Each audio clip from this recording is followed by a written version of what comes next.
Durante los últimos años de la guerra, miles de mujeres fueron deportadas en trenes hacia los campos de concentración. Al descender, eran separadas de inmediato y clasificadas en cuestión de segundos. La presencia de un hijo, un embarazo o simplemente la edad bastaba para decidir quién vivía y quién moría. El régimen veía en ellas algo más que prisioneras. Consideraba que su capacidad de dar vida era una amenaza para los planes de pureza racial. Por eso se convirtieron en un objetivo directo dentro de la maquinaria del Reich. No eran solo nombres en listas interminables. Eran el centro de una estrategia calculada para borrar comunidades enteras. ¿Cómo se decidió su destino con tanta frialdad?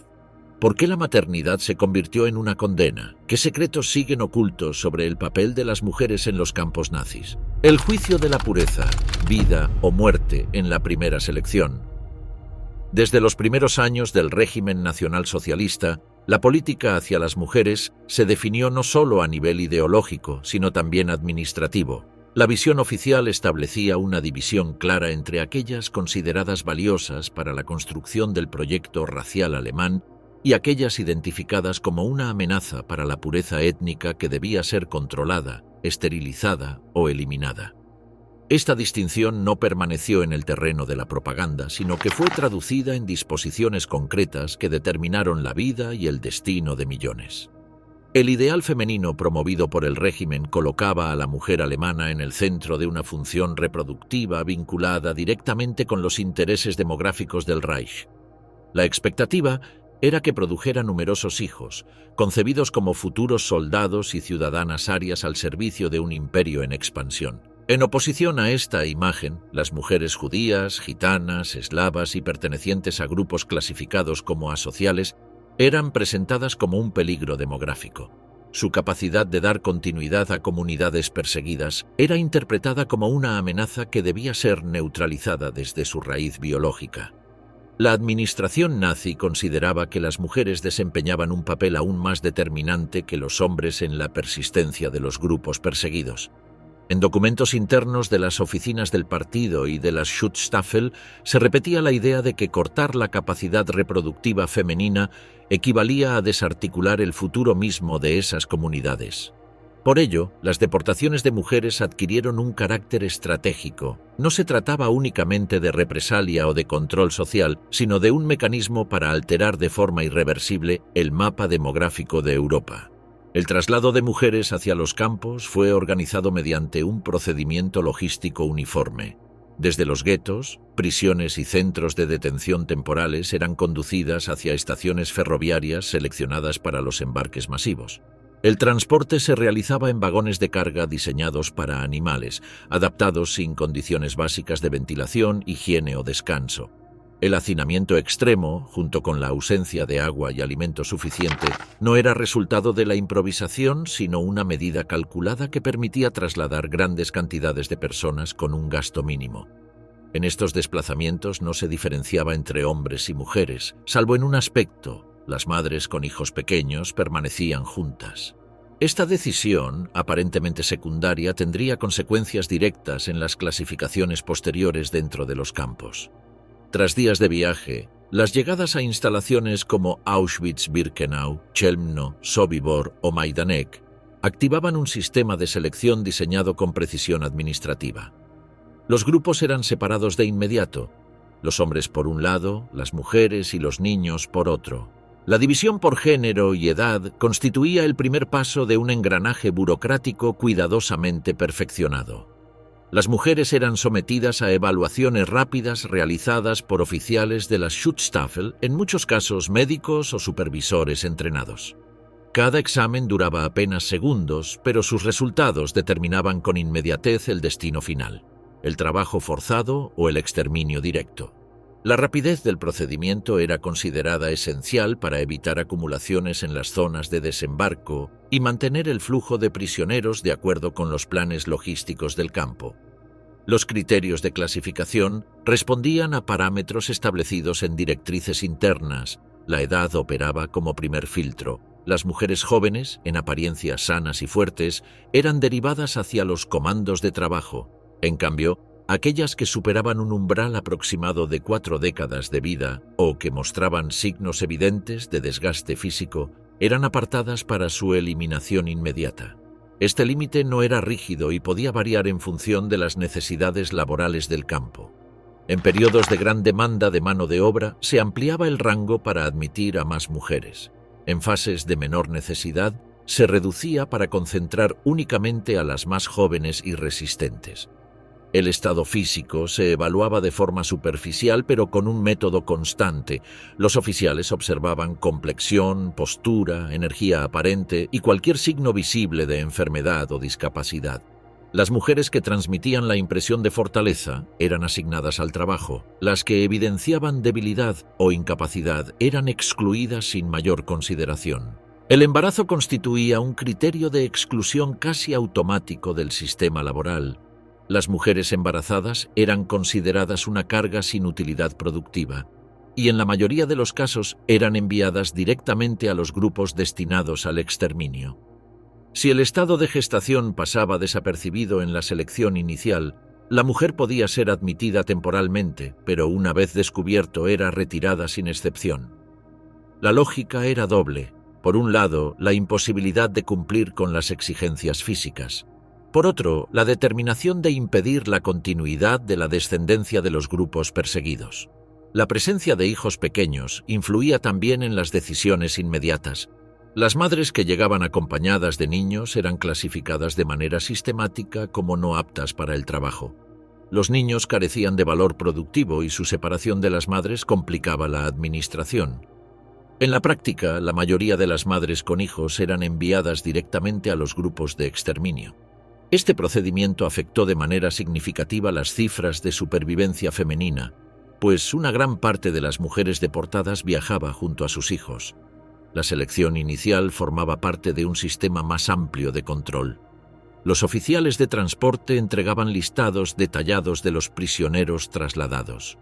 Tras las selecciones, se elaboraban reportes específicos que distinguían cuántas mujeres habían sido admitidas para el trabajo y cuántas habían sido eliminadas. Estos informes circulaban en la jerarquía administrativa de las Schutzstaffel y servían para ajustar la planificación general de mano de obra y de capacidad de exterminio. Los registros estadísticos se convirtieron en herramientas esenciales. En ellos se calculaban porcentajes de mujeres admitidas o eliminadas y se analizaban tendencias que permitían mejorar la eficiencia del sistema. Esta información era empleada no solo a nivel de campo, sino también en oficinas centrales que buscaban coordinar de manera uniforme el esfuerzo represivo en toda Europa ocupada. En los centros de tránsito previos, ubicados en diversas localidades, también se aplicaban filtros preliminares. Allí, mujeres ancianas con discapacidades graves o en estado crítico eran eliminadas antes de ser enviadas a los campos principales. De esta manera se reducían cargas logísticas y se aseguraba que los transportes llegaran con una proporción mayor de prisioneros considerados utilizables. Los cálculos de admisión y exterminio muestran la magnitud del proceso. En lugares como Auschwitz-Birkenau, la mayoría de las mujeres deportadas eran enviadas directamente a las instalaciones de exterminio tras la selección inicial. Solo una minoría reducida pasaba al sistema de trabajo forzado, lo que refleja el peso del criterio racial e ideológico frente al interés económico. En los guetos, las liquidaciones masivas seguían un patrón similar. Las mujeres con hijos eran conducidas de inmediato hacia los trenes de exterminio, mientras que las jóvenes solteras podían ser retenidas para tareas temporales dentro de los guetos o transferidas posteriormente a campos de trabajo. Este patrón, replicado en numerosas ciudades de Polonia, Hungría, Checoslovaquia y otros territorios ocupados, confirma la existencia de una política uniforme aplicada con métodos administrativos consistentes y previsibles. La clasificación de mujeres en los campos no era un acto aislado, sino el primer eslabón de un engranaje burocrático más extenso. Cada decisión inicial estaba vinculada a objetivos demográficos, ideológicos y económicos. Las variables aplicadas, edad, estado físico, embarazo y presencia de hijos pequeños, definían con precisión la vida o la muerte en cuestión de segundos. Estas prácticas, repetidas con exactitud en cada convoy, conformaron una estructura de control que combinaba la lógica de la administración moderna con los objetivos genocidas del régimen. Lejos de concluir en ese momento, la cadena de decisiones recién comenzaba en la selección inicial. Lo que ocurría tras ese primer filtro marcaría las etapas posteriores de explotación, traslado o eliminación, que constituirían los siguientes capítulos de este proceso sistemático. El reino vigilado, poder y sometimiento en los campos femeninos. Los sectores destinados a mujeres dentro del sistema concentracionario nacional socialista, denominados administrativamente Frauenlager, fueron concebidos como espacios diferenciados en los que se aplicaban mecanismos de control específicos. No funcionaban como entidades autónomas, sino como partes integradas en la estructura general de cada campo. Su diseño respondía tanto a necesidades prácticas de organización como a la intención ideológica de mantener una estricta segregación sexual, entendida por el régimen como indispensable para sostener el orden racial y social impuesto. En complejos como Auschwitz-Birkenau, los sectores femeninos se configuraban como áreas con bloques propios de alojamiento, sometidos a la supervisión de oficiales de las Schutzstaffel y de personal femenino especialmente entrenado. Ravensbrück, en cambio, se estableció desde su origen como un campo destinado casi exclusivamente a mujeres, lo que permitió desarrollar un modelo organizativo que luego sería replicado en otras instalaciones de gran envergadura, entre ellas Majdanek y ciertos sectores de Dachau y Buchenwald. La administración de los Frauenlager seguía un esquema jerárquico piramidal. El comandante del campo, siempre un oficial de las Schutzstaffel, era la autoridad suprema. De él dependía la supervisión general de los sectores femeninos, aunque la coordinación inmediata recaía en una figura central, la Oberaufseherin. Esta supervisora principal actuaba como enlace entre la administración masculina del campo y el personal femenino encargado de la vigilancia directa. Su función abarcaba la implementación de órdenes, la organización de las guardias y la redacción de informes periódicos sobre el estado del sector. En el nivel intermedio se encontraban las Aufseherinnen, guardianas reclutadas y entrenadas para desempeñar funciones de custodia y disciplina. Procedían con frecuencia de entornos civiles, aunque tras un breve entrenamiento recibían la capacitación básica en procedimientos de control carcelario. Entre sus responsabilidades figuraban la vigilancia de los barracones, la supervisión de recuentos y formaciones y la transmisión de órdenes de la administración superior. La estructura estaba diseñada para que estas guardianas ejercieran un control constante, tanto en los espacios de alojamiento como en los traslados internos hacia áreas de trabajo o zonas administrativas. El escalón más bajo de la jerarquía formal estaba ocupado por prisioneras designadas como capos o Blockelteste, seleccionadas directamente por la administración del campo. Estas mujeres eran elegidas en función de su permanencia, disciplina y capacidad de imponer orden sobre otras internas. Su tarea era mantener la disciplina en los barracones, organizar a los grupos para recuentos y asegurar que se cumplieran las normas básicas de limpieza y organización. Para consolidar su posición, recibían pequeños privilegios: raciones ligeramente superiores, acceso restringido a artículos prohibidos o mejores condiciones de alojamiento. Estos beneficios no eliminaban su condición de prisioneras, pero servían como incentivo para garantizar su colaboración con la estructura de control.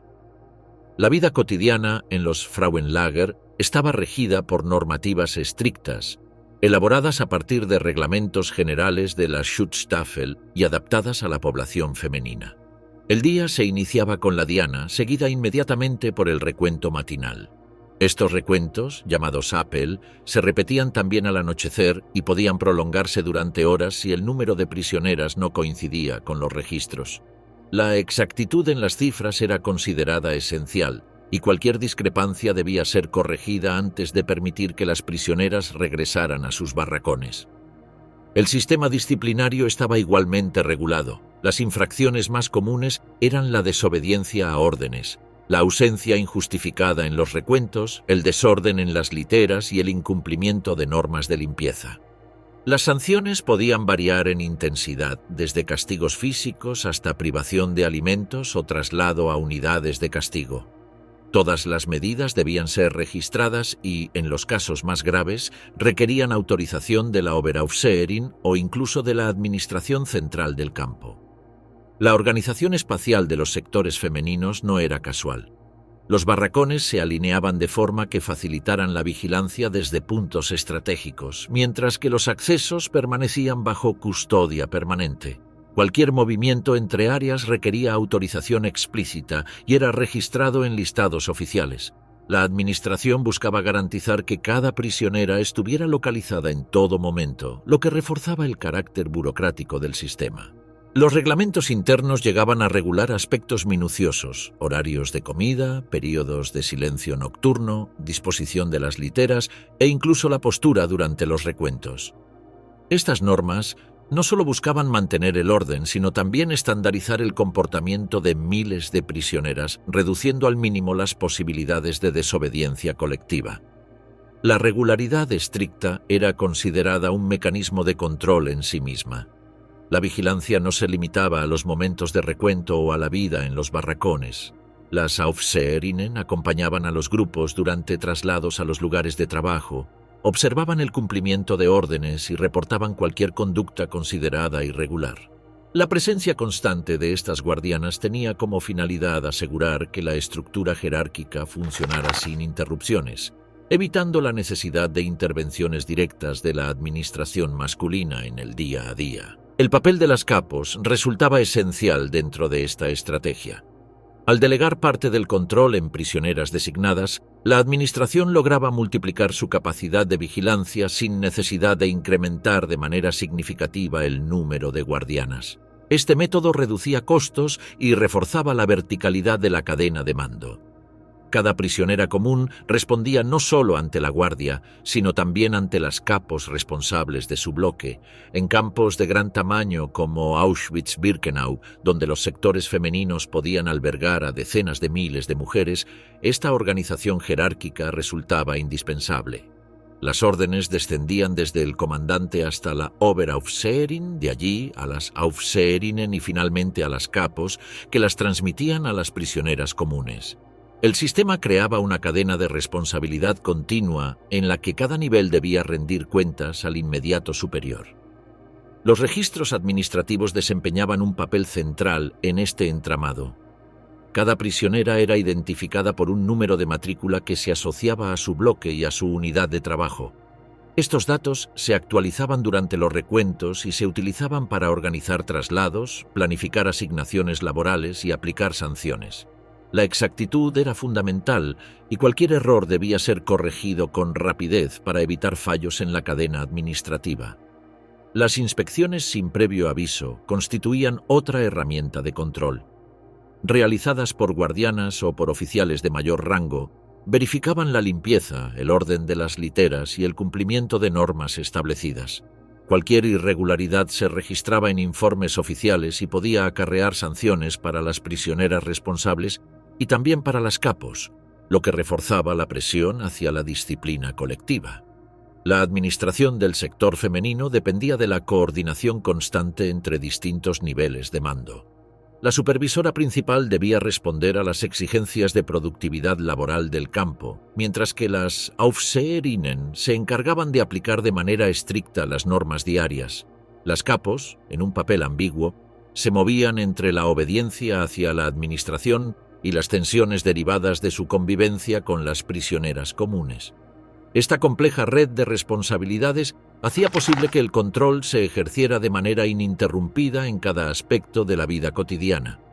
Este modelo de organización consolidó a los Frauenlager como piezas esenciales dentro del sistema concentracionario. Lejos de ser simples espacios de alojamiento, funcionaron como unidades administrativas perfectamente integradas en la maquinaria de control nacional socialista, donde cada norma, cada jerarquía y cada registro cumplía un papel definido en la preservación del orden impuesto. La forma en que este entramado se conectaba con el régimen de trabajo forzado y con las operaciones de exterminio será el siguiente paso en la comprensión de este sistema. Cuerpos consumidos por el Reich.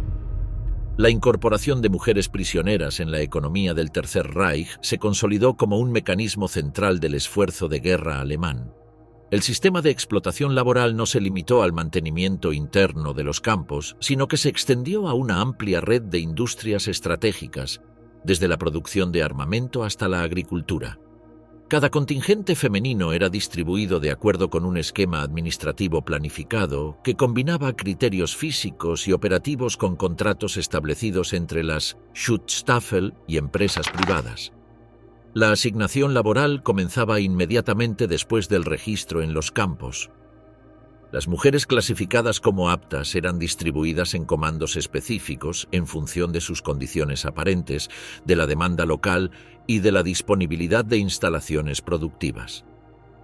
Una parte significativa era destinada a tareas internas, indispensables para sostener el funcionamiento cotidiano de los campos. Estas incluían la limpieza de barracones, la preparación de alimentos, el lavado de uniformes y ropa, el mantenimiento de letrinas y otras labores de infraestructura básica. Estas tareas, aunque no contribuían directamente a la producción bélica, permitían liberar a otros grupos de prisioneros para actividades consideradas de mayor rentabilidad económica.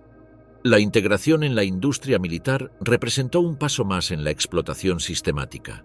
Miles de mujeres prisioneras fueron empleadas en fábricas de municiones, talleres de ensamblaje de componentes de armas, confección de uniformes y reparación de equipos.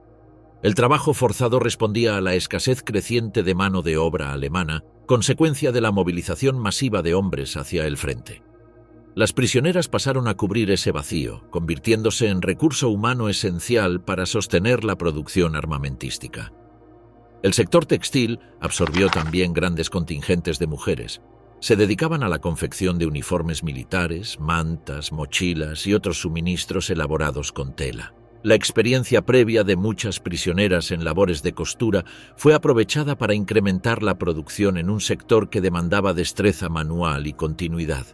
En paralelo, otras eran enviadas a la construcción, donde realizaban tareas de transporte de materiales, excavación de zanjas, levantamiento de muros y construcción de instalaciones militares. Estas actividades implicaban un desgaste físico mucho más severo, con tasas de mortalidad laboral más elevadas que en otros sectores. La agricultura constituyó otro destino común. En granjas cercanas a los campos, las prisioneras trabajaban en el cultivo de cereales y hortalizas, así como en la cría de ganado.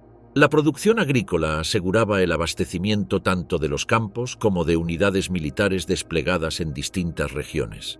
La administración utilizaba esta mano de obra para sostener un nivel mínimo de autosuficiencia alimentaria en territorios ocupados. El vínculo con la industria privada se formalizó a través de contratos. Las empresas solicitaban contingentes de mujeres especificando la cantidad necesaria, el tipo de trabajo y el tiempo de servicio. A cambio, las Schutzstaffel recibían pagos diarios por cada trabajadora empleada. Este modelo convirtió a los campos en proveedores regulares de mano de obra forzada, generando ingresos constantes para la organización y garantizando a las compañías una fuente abundante de personal a bajo costo. Grandes consorcios industriales alemanes como IG Farben, Siemens y Krupp establecieron instalaciones en las inmediaciones de campos de concentración. Estas fábricas fueron diseñadas para funcionar en estrecha relación con los sectores de prisioneros, lo que aseguraba la disponibilidad inmediata de trabajadoras. Un ejemplo fue el complejo industrial de IG Farben en Auschwitz-Monowitz, donde miles de mujeres participaron tanto en la construcción de instalaciones químicas como en su operación. Allí se producían materiales estratégicos como caucho sintético y combustibles destinados a sostener la guerra. Los acuerdos contractuales no solo contemplaban el número de trabajadoras, sino también parámetros de productividad. Las empresas enviaban reportes periódicos a la administración de las Schutzstaffel, detallando el volumen de producción alcanzado y las piezas fabricadas. Estos informes eran utilizados para ajustar las cuotas de trabajo, redistribuir prisioneras y evaluar la eficiencia de los distintos grupos. De esta manera, la administración no solo controlaba la cantidad de mano de obra, sino también la rentabilidad de cada contingente. La organización logística de estas operaciones requería una coordinación constante. Las prisioneras eran trasladadas en columnas desde los barracones hasta las fábricas, talleres o explotaciones agrícolas, En recorridos que podían prolongarse varios kilómetros bajo vigilancia armada, a las largas horas de trabajo se sumaba el tiempo de desplazamiento, lo que extendía la jornada mucho más allá de las 10 horas habituales. La rotación laboral respondía a la variación en la demanda. Cuando una instalación reducía su necesidad de trabajadoras, las Schutzstaffel reasignaban prisioneras hacia otras fábricas o sectores agrícolas. Este sistema de redistribución se sostenía mediante registros actualizados que permitían calcular en todo momento cuántas mujeres podían ser movilizadas y hacia qué destinos. La mortalidad en el trabajo era considerada parte del cálculo operativo. Los informes de productividad contemplaban porcentajes de pérdida por agotamiento, accidentes o enfermedades. La llegada constante de nuevos transportes de prisioneras hacía innecesario prolongar la vida útil de cada trabajadora. El sistema se mantenía mediante reemplazos continuos en un ciclo permanente de explotación y desgaste. Las evaluaciones de rendimiento comparaban la productividad de distintos grupos y sectores.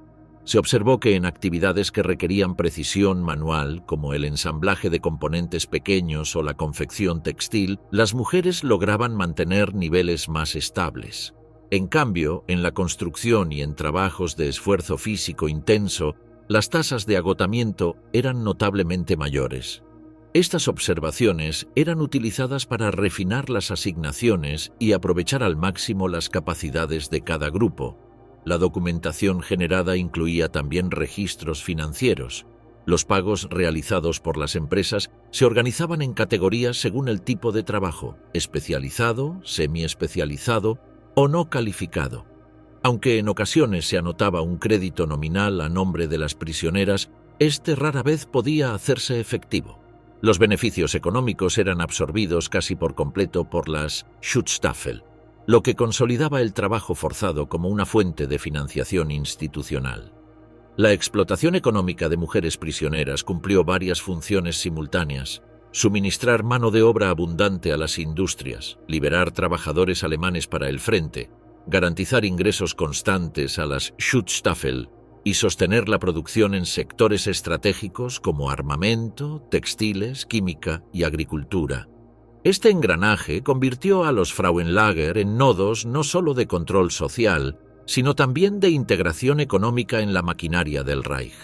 La forma en que estas dinámicas se combinaron con la selección interna de prisioneras y con las políticas de exterminio marcará la siguiente fase de este análisis. El experimento sin piedad, la ciencia convertida en verdugo. El programa médico eugenésico del Tercer Reich representó la aplicación más sistemática de las teorías raciales nazis en el terreno de la práctica médica.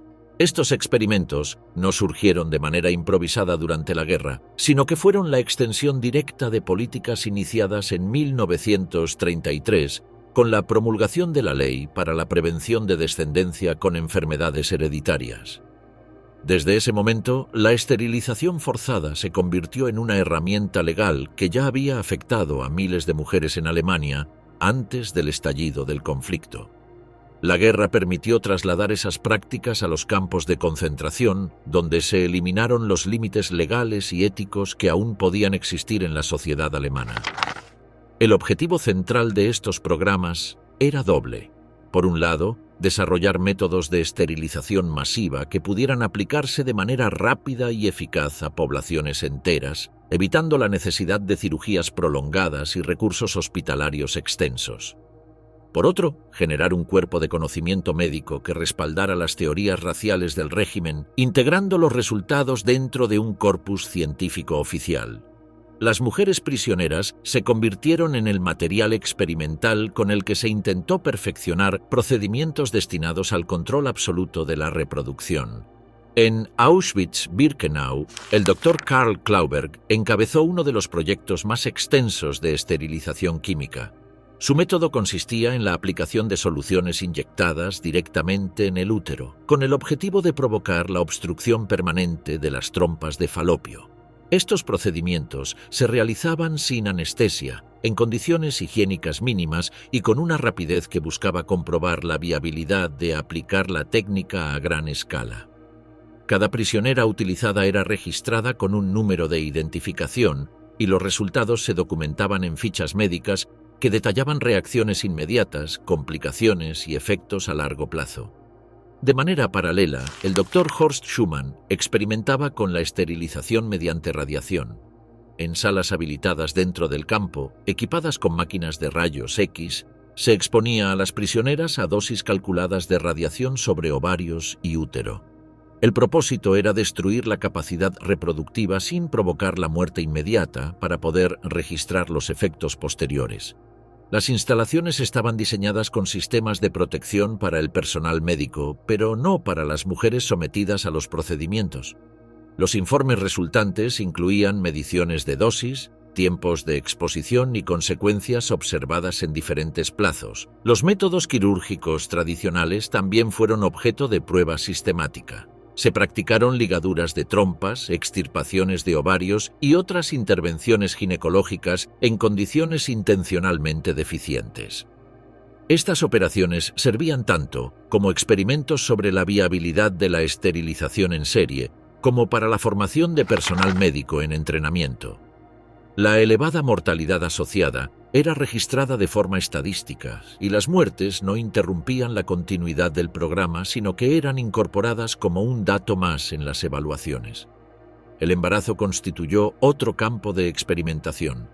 Mujeres embarazadas eran utilizadas para estudiar el desarrollo fetal en condiciones de desnutrición, trabajos forzados y estrés físico extremo. En ocasiones se observaba el progreso natural del embarazo hasta etapas avanzadas para documentar los efectos de la privación alimentaria y las condiciones del campo. En otros casos, se inducían abortos en distintas fases con el fin de analizar tejidos embrionarios y fetales. Los recién nacidos resultantes eran registrados, medidos y en muchos casos eliminados tras ser sometidos a procedimientos experimentales. En este contexto, los programas de Joseph Mengele adquirieron notoriedad.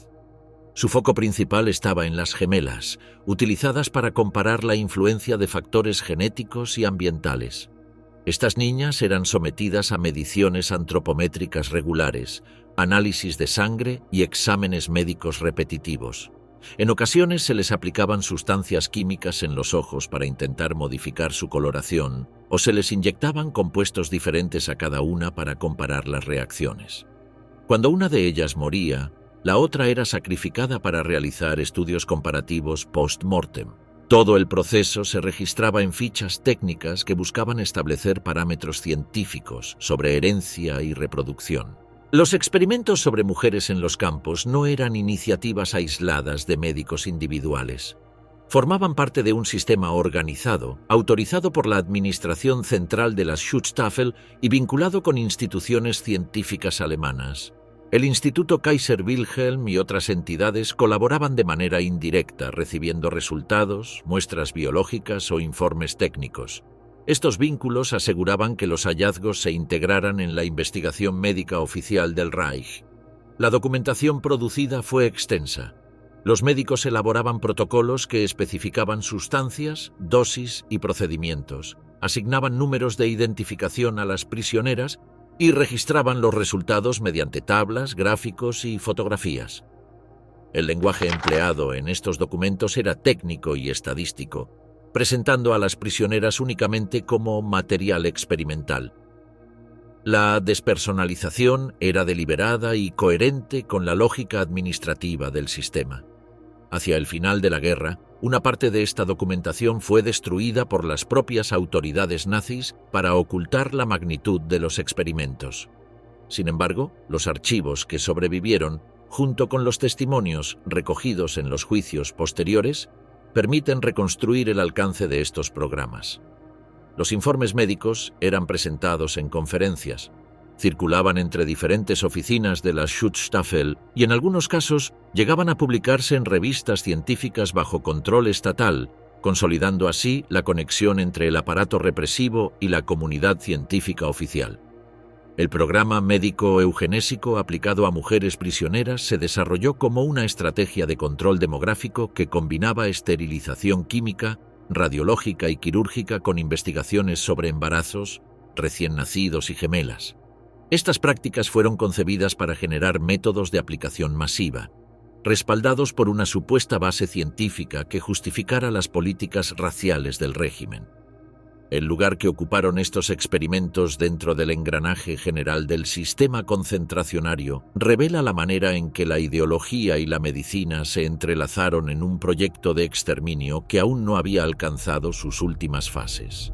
La carne reglamentada, sexualidad al servicio del poder. En 1942, Heinrich Himmler emitió una orden oficial que estableció la creación de burdeles dentro de los campos de concentración. Estos espacios, denominados administrativamente Lagerbordell, no surgieron de prácticas informales, sino como parte de una política institucional definida por las Schutzstaffel. La sexualidad fue incorporada como un elemento regulado y administrado bajo parámetros burocráticos, convirtiendo el cuerpo femenino en un recurso funcional para los objetivos de control y disciplina del sistema concentracionario. La instauración de estos burdeles respondió a objetivos precisos. El primero consistía en incentivar la productividad laboral, ofreciendo acceso regulado a servicios sexuales como recompensa a determinados prisioneros considerados valiosos para el esfuerzo económico del Reich. El segundo buscaba reforzar jerarquías internas, otorgando privilegios diferenciados que aseguraran la obediencia, la colaboración y la disciplina general. La sexualidad, de esta manera, quedó subordinada a la lógica de gestión interna de los campos. La selección de mujeres para los burdeles era un proceso sistemático y obligatorio. No existía voluntariedad en la asignación. La administración decidía qué prisioneras serían trasladadas a esta función. Ravensbrück se convirtió en el principal centro de reclutamiento femenino, desde donde se derivaban mujeres hacia Auschwitz, Dachau, Buchenwald, Mauthausen y otros campos. El criterio de selección priorizaba a mujeres jóvenes, en apariencia saludables y sin signos visibles de enfermedad, que hubieran demostrado cierta resistencia a las condiciones de reclusión. Antes de ser incorporadas, las seleccionadas eran sometidas a exámenes médicos obligatorios que incluían revisiones ginecológicas, análisis sanguíneos y pruebas para detectar enfermedades de transmisión sexual. Solo aquellas que superaban estas revisiones eran admitidas. La administración mantenía expedientes individuales con los resultados de cada examen, lo que permitía un control sanitario constante. Las mujeres que presentaban infecciones eran apartadas temporal o definitivamente según el diagnóstico. El funcionamiento de los Lagerbordell estaba regulado por instrucciones administrativas específicas. Se establecían horarios de apertura, generalmente por la tarde y los fines de semana, con una duración máxima de 15 minutos por encuentro. Los prisioneros autorizados debían presentar un cupón válido emitido por la administración del campo y registrarse en un sistema de control. El acceso estaba limitado a categorías determinadas: trabajadores productivos, prisioneros con funciones administrativas o aquellos cuya colaboración era considerada útil. Los prisioneros judíos, en aplicación de las leyes raciales, tenían prohibido el acceso, aunque en algunos campos se documentaron excepciones toleradas de manera local. El pago se realizaba mediante cupones especiales distribuidos como recompensas. Estos cupones no tenían valor fuera del burdel, no eran transferibles y tenían validez temporal limitada. Se entregaban como premio por alcanzar cuotas de producción, por reportar actividades clandestinas o por mantener un comportamiento disciplinado. La distribución creaba competencia entre los prisioneros y reforzaba la autoridad administrativa, ya que el acceso a los burdeles dependía exclusivamente de la aprobación de la comandancia. Las instalaciones estaban diseñadas para facilitar el control. Las habitaciones eran pequeñas, funcionales y carentes de privacidad. Las puertas no tenían cerraduras interiores y existían mecanismos de vigilancia indirecta para asegurar el cumplimiento estricto del tiempo asignado. Todo el sistema estaba supervisado por personal del campo, que verificaba tanto la entrada como la salida de los prisioneros. El control sanitario ocupaba un lugar central. Las mujeres asignadas eran sometidas a revisiones médicas semanales en las enfermerías y los resultados quedaban registrados en expedientes específicos. Los prisioneros también eran inspeccionados, aunque de manera menos rigurosa, para reducir el riesgo de transmisión de enfermedades que pudieran afectar la productividad. La salud de las mujeres, sin embargo, no era considerada en sí misma, sino únicamente en función de la utilidad del sistema. El incumplimiento de las normas estaba sujeto a sanciones claras.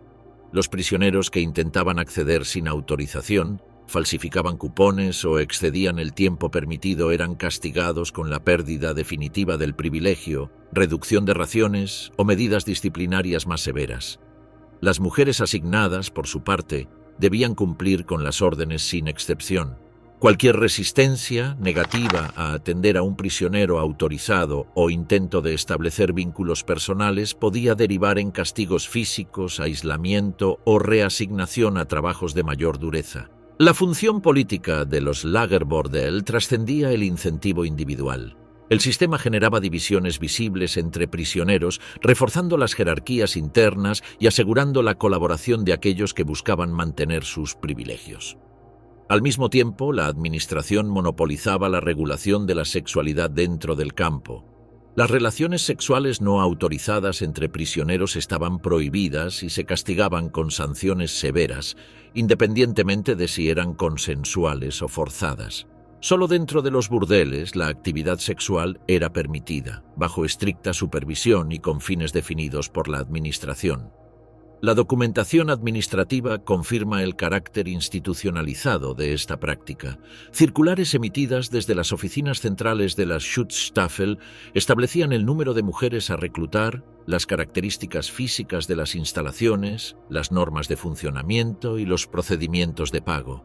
Informes regulares registraban la cantidad de cupones distribuidos, el número de prisioneros que accedían, el estado sanitario de las mujeres y la incidencia de infracciones.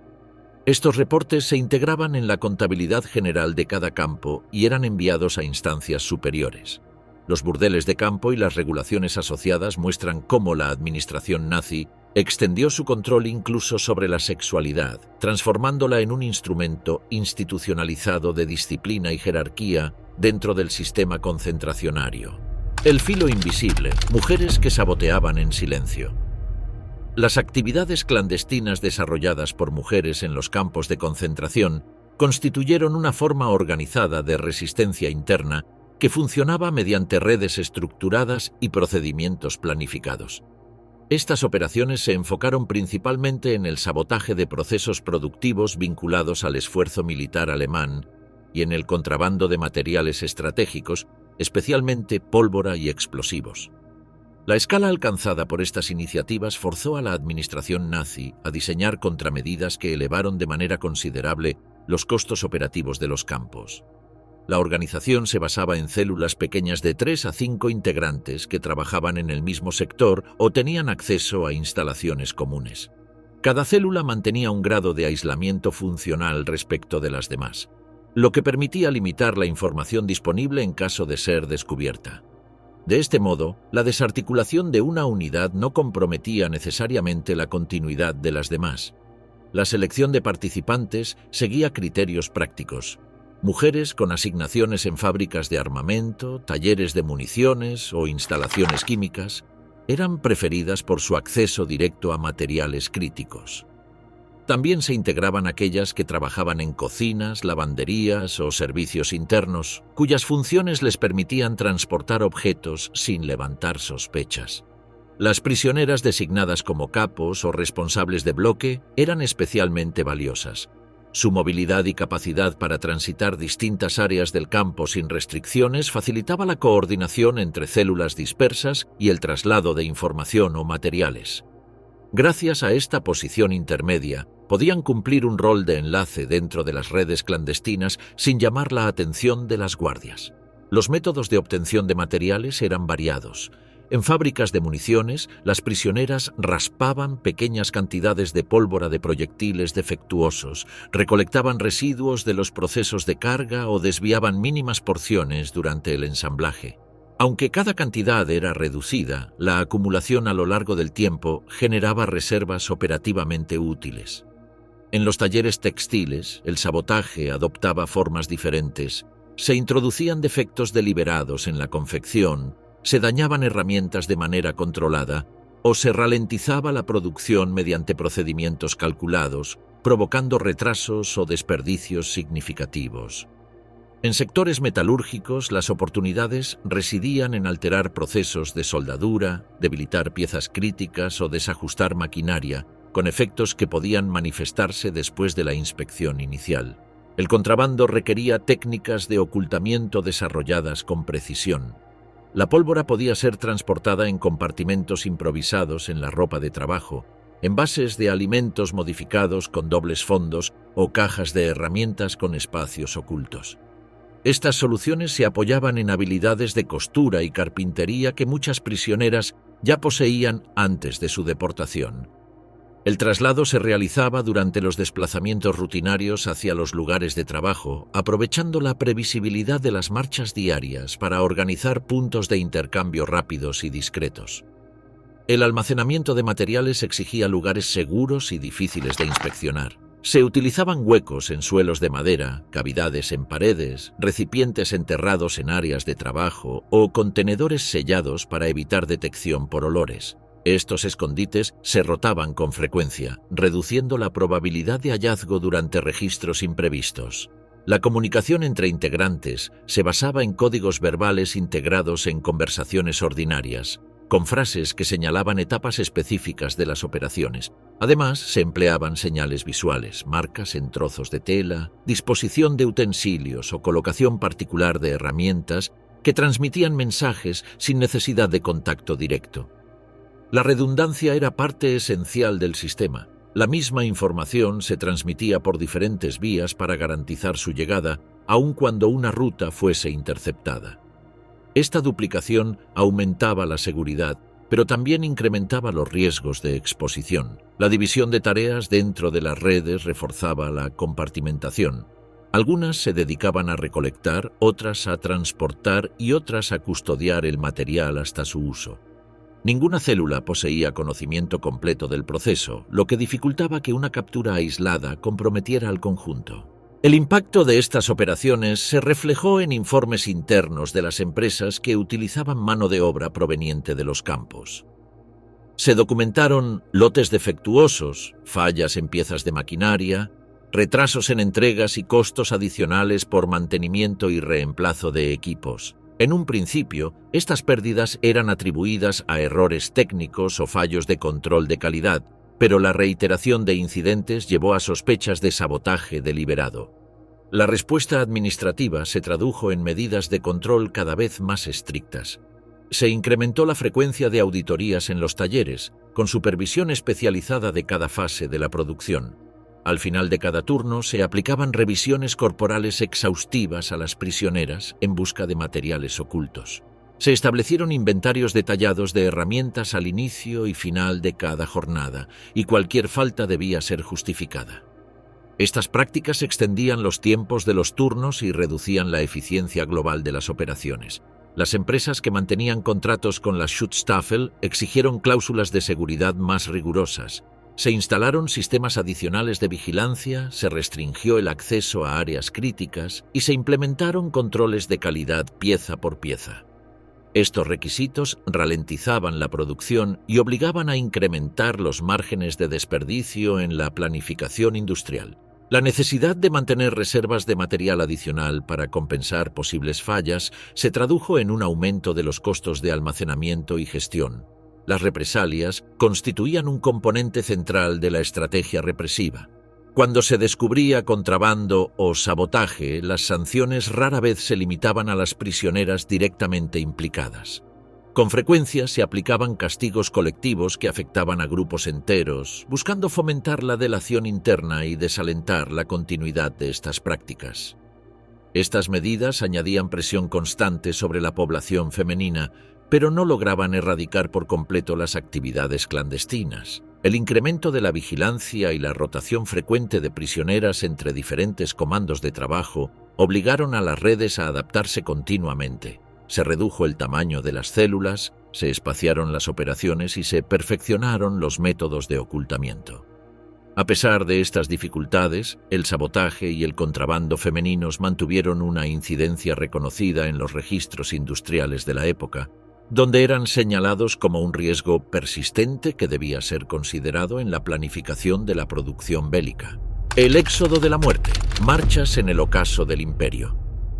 En los primeros meses de 1945, el avance simultáneo del Ejército Rojo desde el este y de las fuerzas aliadas desde Occidente Obligó a la administración nazi a organizar evacuaciones masivas de prisioneros. Estas operaciones afectaron de manera directa a las secciones femeninas y fueron coordinadas mediante órdenes administrativas emitidas desde el Inspectorado de Campos de Concentración y la Oficina Central de Seguridad del Reich. La consigna principal era que ningún prisionero debía quedar en libertad bajo control enemigo, lo que convirtió las evacuaciones en una prioridad estratégica en el marco del colapso militar del Reich.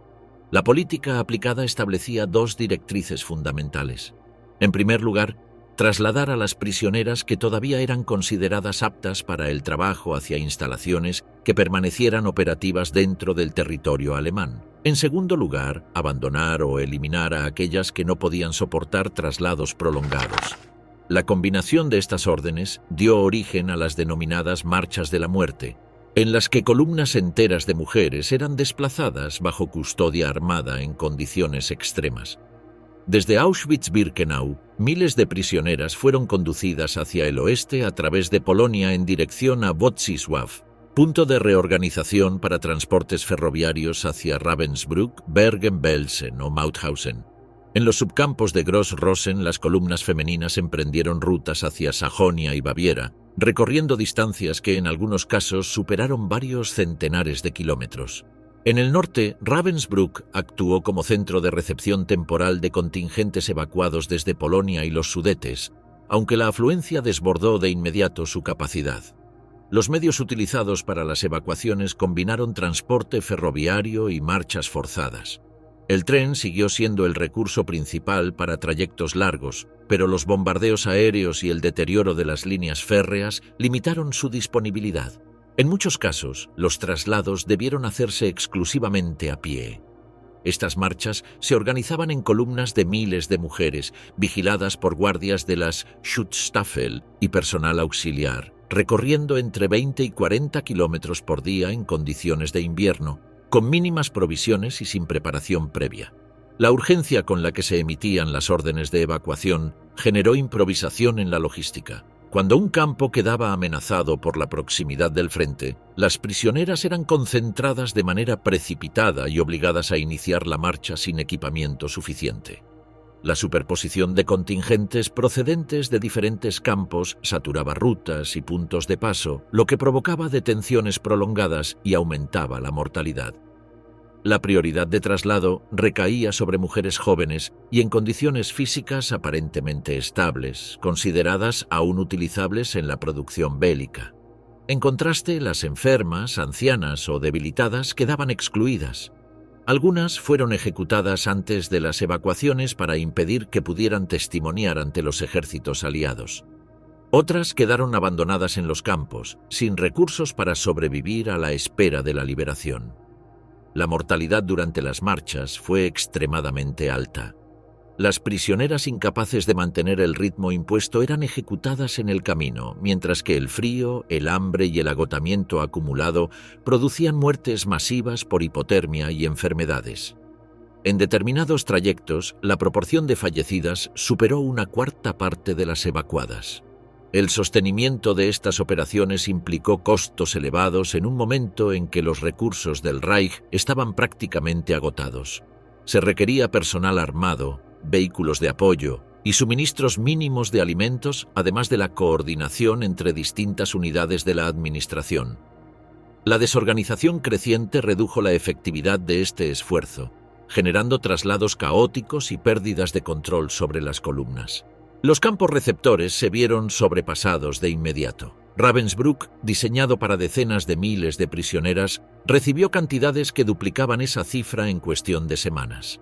Los barracones llegaron a albergar a varios miles en espacios pensados para centenares. Las instalaciones sanitarias colapsaron y las epidemias se propagaron rápidamente. Bergen-Belsen enfrentó un deterioro aún mayor. La concentración de evacuadas de diferentes regiones superó cualquier capacidad de administración, lo que precipitó una crisis alimentaria y sanitaria devastadora en los meses previos a su liberación. La dispersión de contingentes hacia subcampos menores y fábricas vinculadas al esfuerzo bélico completó la fragmentación del sistema. Estos lugares carecían de infraestructura mínima y agravaron las condiciones de vida de las prisioneras trasladadas. La saturación generalizada hizo imposible mantener los sistemas de registro, las jerarquías de control y la disciplina administrativa que habían caracterizado el funcionamiento de los Frauenlager en años anteriores. En los primeros meses de 1945, el sistema femenino de campos de concentración se encontraba en un proceso irreversible de disolución. Las evacuaciones, lejos de ser una reorganización planificada, representaron el colapso de las estructuras administrativas bajo la presión del avance militar aliado y del agotamiento de recursos del Reich. La pérdida de control sobre las prisioneras reflejó la desintegración de un sistema que hasta entonces había funcionado con precisión burocrática.